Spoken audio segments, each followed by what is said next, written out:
Hoy el crimen organizado representa la mayor amenaza para la seguridad, la libertad y la tranquilidad de los mexicanos. Es un enemigo que no conoce límites, que lastima profundamente a toda la sociedad por igual, que atenta contra la paz, contra nuestra seguridad y contra nuestras instituciones. A buena entendedora, con Ina Afinogénova. Pocos días después de haber asumido como presidente de México, Felipe Calderón dio curso a la iniciativa que se convertiría en la marca indeleble de su sexenio, la guerra contra el narcotráfico. El anuncio lo realizó en diciembre del 2006 y el primer operativo donde se desplegaron a las Fuerzas Armadas para combatir el narcotráfico ocurrió en Michoacán, donde reinaban dos cárteles, los Caballeros Templarios y la familia michoacana. Un año después, los resultados eran espectaculares. Los asesinatos de civiles se habían incrementado un 30%. Semejante resultado hubiera llevado a una persona reflexiva o bien intencionada a preguntarse si la iniciativa era correcta, pero no fue el caso de Felipe Calderón. Siguió adelante como si nada hubiera pasado. En el segundo año los resultados fueron más espectaculares aún porque aumentó la cantidad de homicidios que ya superaba el 60%. Este dato tampoco lo llevó a la reflexión porque al tercer año Felipe Calderón ya había logrado duplicar la tasa de homicidios que tenía al momento de asumir la presidencia. Así es, pero sus logros tampoco se detuvieron allí. Un año más y ya estamos en el 2011 y Calderón logra su récord. La genial iniciativa de su guerra contra el narcotráfico había convertido a México en un auténtico baño de sangre. La tasa de homicidios en apenas 4 años se había incrementado más del 120%. Uno de los funcionarios responsables de la estrategia para combatir el narcotráfico era el secretario de Seguridad Pública, Genaro García Luna. En 2013, cuando ya no se encontraba en el cargo, la revista Forbes lo incluyó en un ranking nada halagüeño, el de los 10 hombres más corruptos de México. La deriva de García Luna apenas comenzaba. ¿Dónde está hoy este personaje? Bueno, detenido en una cárcel de Estados Unidos con una condena de 38 años de prisión hasta el 2052, acusado por narcotráfico, sobornos y crimen organizado. Todo esto mientras llevaba adelante su supuesta guerra contra el narcotráfico, García Luna iba colaborando con el cártel de Sinaloa, recibía jugosos honorarios a cambio de sus servicios por parte de los capos, el Chapo Guzmán y el Mayo Zambada específicamente. La periodista Anabel Hernández denunció en su momento que Felipe Calderón sabía de los nexos de García Luna con el cártel de Sinaloa. Entre las fuentes destaca otro narcotraficante hoy preso, Edgar Valdés Villarreal, alias La Barbie, quien hizo llegar a la periodista información acerca de los contactos de García Luna con Sinaloa. Y otra periodista que lleva décadas investigando el tema es Lidia Cacho, que señala que tanto Felipe Calderón como Vicente Fox, expresidente, deberían ser juzgados por su complicidad con el crimen organizado. Yo creo que con todo lo que sabía Calderón y todo lo que supo Fox, ambos deberían de ser juzgados. Verdaderamente, no por venganza, no porque pertenezcan al PAN, sino porque ellos recibieron recursos para sus campañas de la delincuencia organizada. Lo publiqué también. Yo publiqué cómo Fox recibió recursos de la delincuencia organizada de tratantes de personas para su campaña y por eso no se atrevió a detener ni a Mario Marín ni a Kamen Nasif. Y me lo dijo Lino Corrodi cuando lo entrevisté.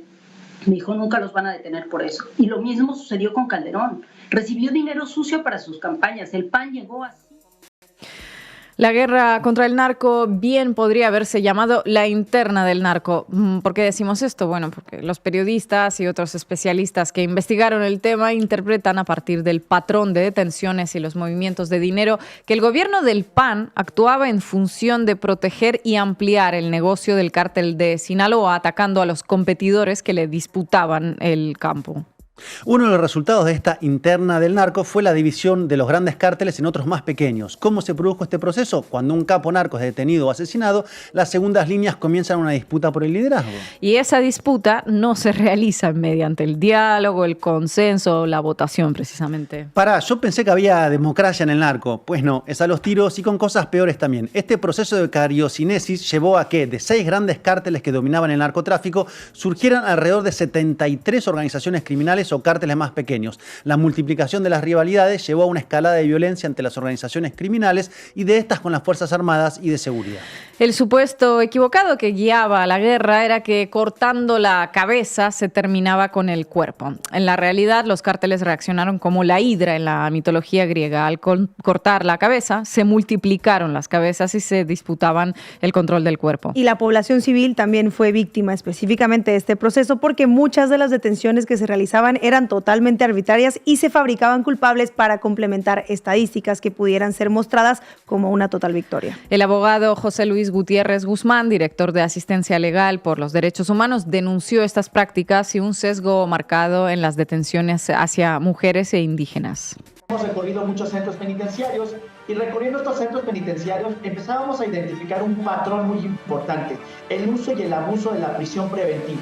Y veíamos por qué había mujeres o personas indígenas que estaban siendo víctimas de un uso y abuso de la prisión preventiva y que, dicho sea de paso, la gran mayoría de las personas que estábamos identificando eran personas que estaban acusadas por delincuencia organizada, secuestro o de cualquier delito contra la salud. Específicamente ha afectado a las mujeres y a las personas indígenas, en donde este contexto que tenemos en la justicia, ¿no? Que sabemos que históricamente hemos tenido graves problemas con el tema de la justicia, el tema de la fabricación de culpables, el tema también derivado, por supuesto, de esta guerra contra el narco, donde se le declara la guerra a los grandes cárteles, pero sin duda, para llenar números, empieza a haber detenciones arbitrarias e ilegales de mujeres, de personas indígenas, que en su gran mayoría, muchas de esas personas aún hoy siguen en proceso.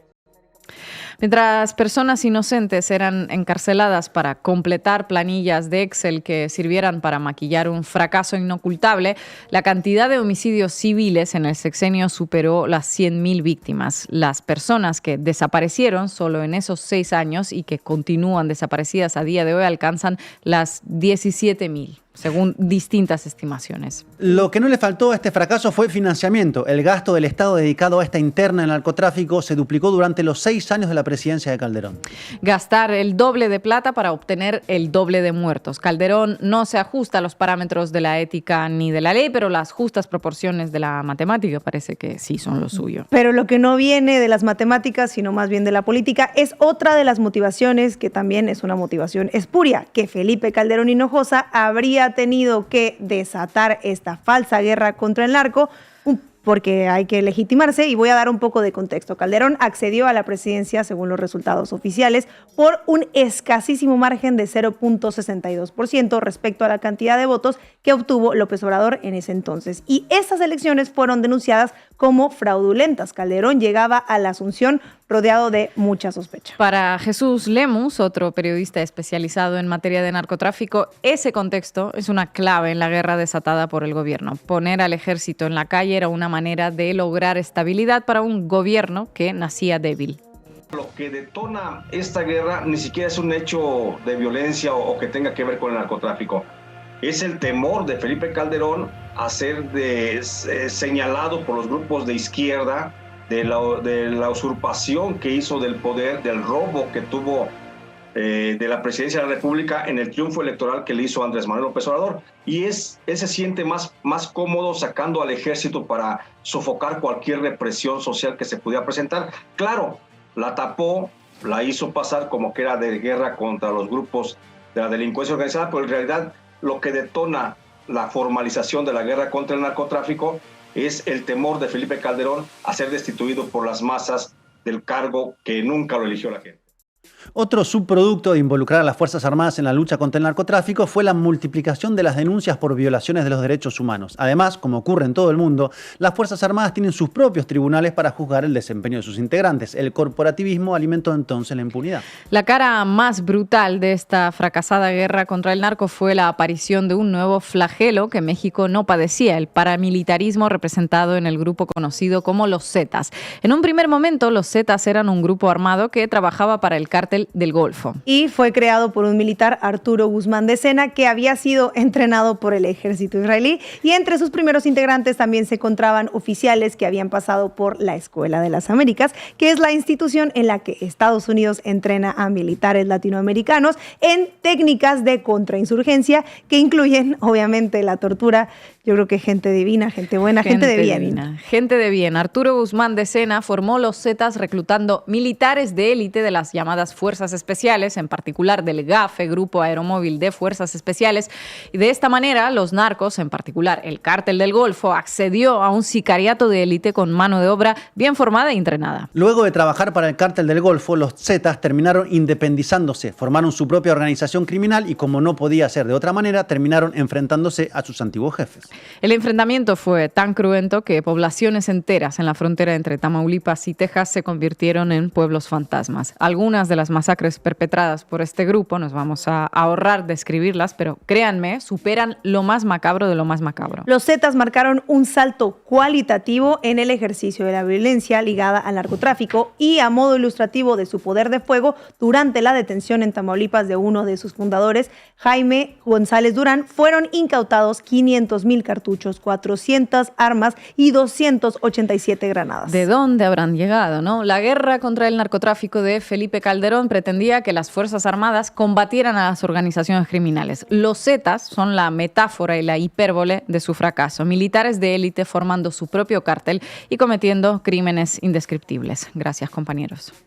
Hay una caída institucional gravísima en América Latina y donde el caso más grave no son solo los casos ya conocidos, Cuba, Venezuela, saludos a los venezolanos aquí presentes. Hoy el caso más grave es México.